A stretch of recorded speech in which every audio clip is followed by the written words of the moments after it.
get it. The entitled players in the WNBA who mistakenly believe that they are owed something, they just don't get it. And I don't feel sorry for the diva of Dump Divas, Kat Engelbert. I damn sure don't feel sorry for Adam Silver, who will potentially have to step in and deal with these entitled divas. I have no sympathy for Adam Silver and Kathy Engelbert because they created this. They don't get it. That's the opening line, and honestly, it's the perfect summary of where the WNBA stands right now. Because while the league is projecting catastrophic losses, while expansion teams are paying hundreds of millions in fees, WNBA players just submitted a proposal that would lose $700 million over the next contract cycle. Not generate revenue, lose. And the deadline to reach an agreement is January 9th, 2026. That's next Friday. They're not even close to a deal, and the reason they're not close tells you everything you need to know about how this league operates. The other day, I took my daughter out to brunch.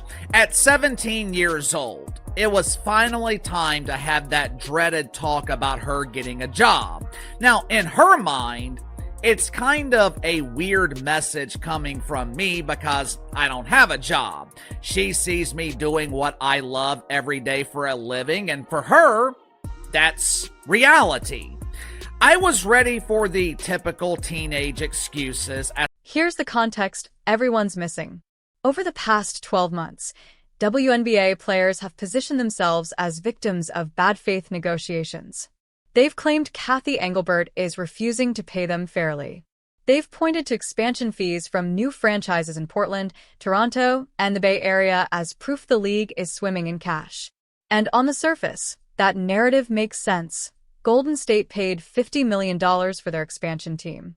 Portland and Toronto are reportedly paying similar amounts. That's $150 million in new revenue. Right? Wrong, because expansion fees aren't annual revenue.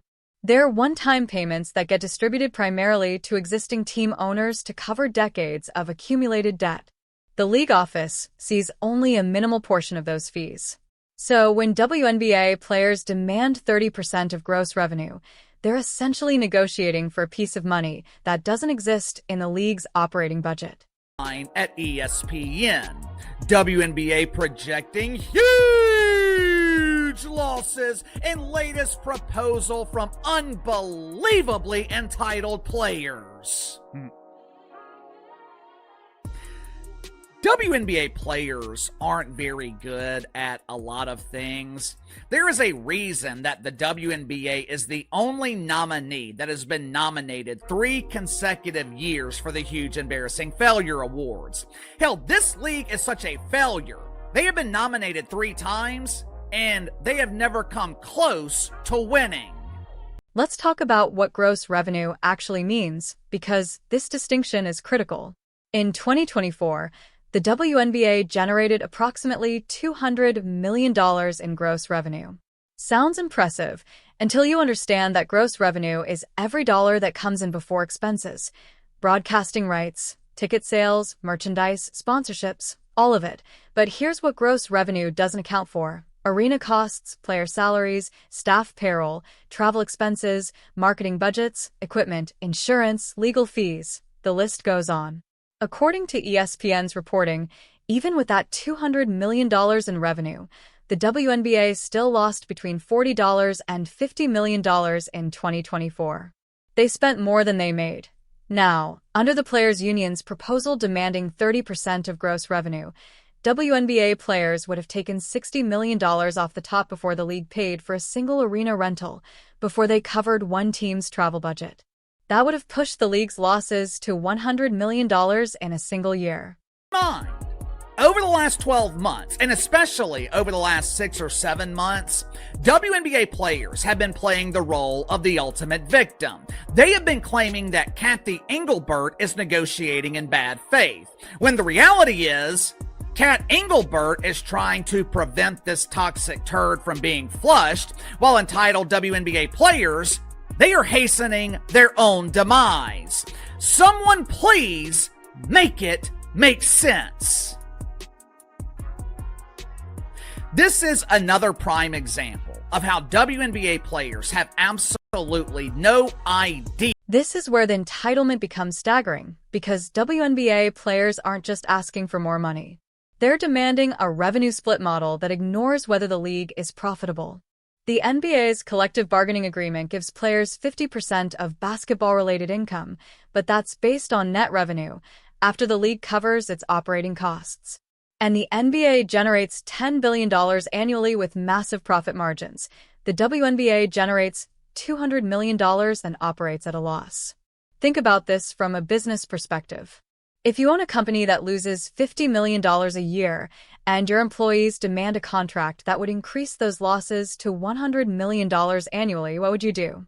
You'd reject that proposal immediately because accepting it would be financial suicide. Yet WNBA players are acting shocked that the league won't agree to terms that would accelerate their own bankruptcy. $200 million in revenue generated. The WNBA lost between $40 and $50 million in 2024. If you add the additional $60 million that WNBA players are demanding to keep for themselves, the WNBA would have lost $100 million that year.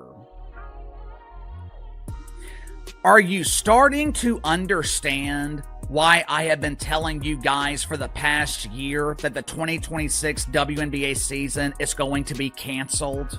There is absolutely no way the WNBA and the NBA. Here's what makes this particularly frustrating.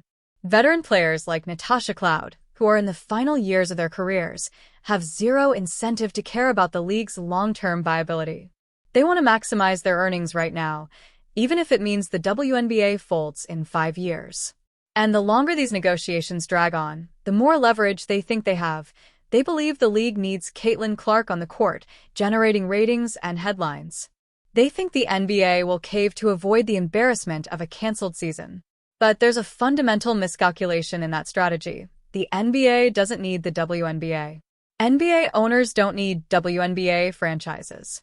If the 2026 season gets canceled because players refuse to accept a financially sustainable contract, the NBA saves hundreds of millions of dollars. They're not losing sleep over this negotiation. They're running the numbers and realizing that operating without the WNBA might actually improve their balance sheet. This is not the NBA. It's not the NFL, Major League Baseball. This is not a league with decades of history. This is not a league where generations of families have grown up watching together.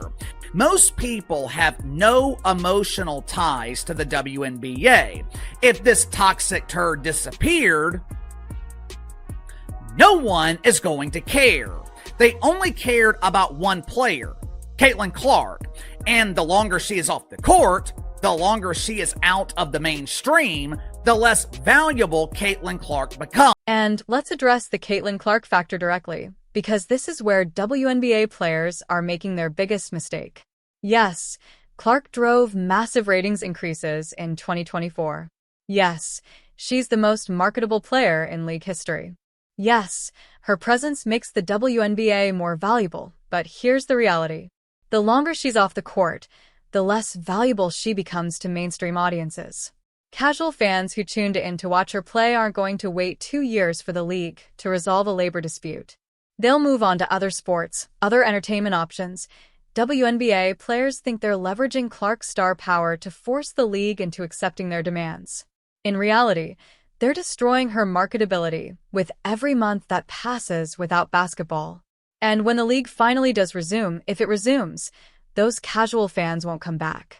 The momentum will be gone. The cultural moment will have passed.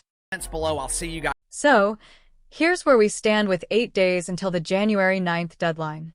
The WNBA Players Union has submitted a proposal that would lose $700 million over the length of the contract. The league has rejected it, obviously, and there's no indication either side is willing to compromise on the fundamental issue. Whether players should receive a percentage of gross revenue regardless of profitability, or whether their compensation should be tied to the league's actual financial performance. This isn't like NBA or NFL negotiations, where both sides are arguing over how to split billions in profit. This is a league that loses tens of millions annually, trying to explain to its players that you can't distribute money that doesn't exist. And the players either don't understand that basic economic reality, or they don't care, because they're prioritizing short-term earnings over long-term sustainability. The comparison to teaching a teenager about money and work ethic isn't just rhetorical flourish, it's genuinely analogous. WNBA players have never had to learn the value of the money they're demanding because they've never operated in an environment where their compensation was tied to their ability to generate revenue. The NBA has subsidized this league for 28 years. They've covered the losses, paid the bills, and allowed WNBA players to believe they're worth far more than the market actually values their product. Now, we're seeing the consequences of that artificial ecosystem. Players who genuinely believe they deserve NBA-level compensation despite generating a fraction of the revenue. A union that thinks demanding 30% of gross revenue is reasonable, despite the league operating at a massive loss. Veterans who are willing to destroy the league's future to maximize their final paychecks. And here's what makes this entire situation so predictable. I've been telling you for over a year that the 2026 WNBA season would be canceled. Not because I have inside information, but because the math doesn't work. You cannot run a business that loses $100 million annually. You cannot sustain a league where players demand compensation that exceeds the organization's ability to generate revenue. At some point, the people writing the checks say, enough is enough. The NBA has been incredibly patient with the WNBA. They've absorbed decades of losses, believing the league would eventually become self-sustaining. They've invested in marketing, broadcasting deals, and infrastructure. But patience has limits, especially when the people you're subsidizing respond by demanding contracts that would double your losses. What happens next depends entirely on whether WNBA players are willing to accept economic reality. If they continue demanding 30% of gross revenue, there will be number 2026 season. The league will lock out the players, and the NBA will use that time to seriously evaluate whether continuing to operate the WNBA makes financial sense. And based on the numbers we're seeing, that evaluation might not end the way WNBA players expect. Alternatively, if the players' union comes back with a proposal based on net revenue or profit sharing that only kicks in once the league becomes profitable, there's a path forward. But that would require acknowledging that WNBA players aren't currently generating enough value to justify the compensation they're demanding. It would require accepting that building a sustainable league takes time, patience, and a willingness to tie your earnings to actual business performance. So far, there's no indication the players' union is willing to make that concession, which means we're headed exactly where I predicted, toward a canceled season, a locked-out workforce, and a very real possibility that the WNBA, as we know it, doesn't survive this negotiation. The entitlement that opened this video, the belief that WNBA players are owed something simply because they exist, that's what's driving this league toward extinction. Not Kathy Engelbert, not the NBA, not evil billionaire owners. The players themselves, by refusing to understand basic business economics and demanding compensation that would bankrupt the league. And when the 2026 season gets canceled, when the lockout extends into 2027, when casual fans forget Caitlin Clark exists and move on to other sports, WNBA players will have no one to blame but themselves. They had an opportunity to build something sustainable. Instead, they chose to squeeze every possible dollar out of a dying business model, accelerating their own irrelevance. Sound off in the comments. Do you think the WNBA Players Union will come to its senses before January? Or are we watching this league commit financial suicide in real time? Because based on everything we're seeing, this negotiation isn't ending with a compromise. It's ending with a canceled season and a very uncertain future for women's professional basketball.